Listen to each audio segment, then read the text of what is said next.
Սրբազան հայրեր, նախ ուրախ եմ ձեզ տեսնելու համար եւ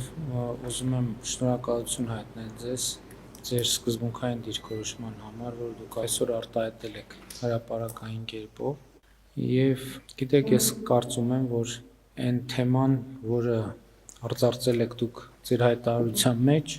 հանձնավորվածի միջոցով մենք շատ կարևոր մի ընդհանրական որակարգի հետ ենք առնչվում։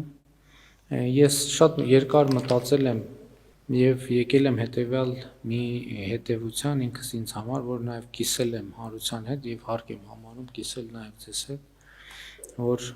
մենք շատ խոսում ենք արժեքահենք հանրություն, արժեքահենք պետություն, արժեքահենք հասարակություն ունենալու մասին։ Եվ դա մեր նպատակը եւ խնդիրն է եւ որտեվ այնուամենայնիվ ցանկացած պետություն ինքը հենված է բացի զուտ իրավական տրամաբանությունից, այդ իրավական տրամաբանությունն էլ հենված է որոշակի արժեքային համակարգի վրա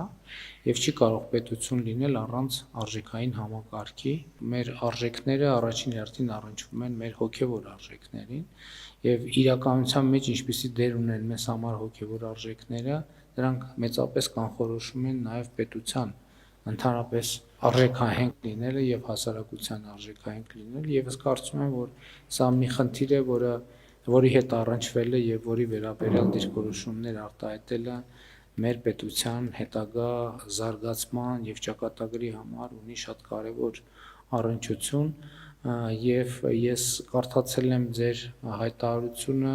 հենց այդ դիտանկյունից, որ ես ամենայն դեպս տեսել եմ արտահայտությունը նույն կարգի մտահոգության, ուստի ես հարկ համարեցի հրավիրել ձեզ հանդիպման եւ զրույցի եւ ուզում եմ շնորհակալություն հայտնել ձեզ, որ ընդունել եք հրավերը եւ պատրաստ եք նման խոսակցության եւ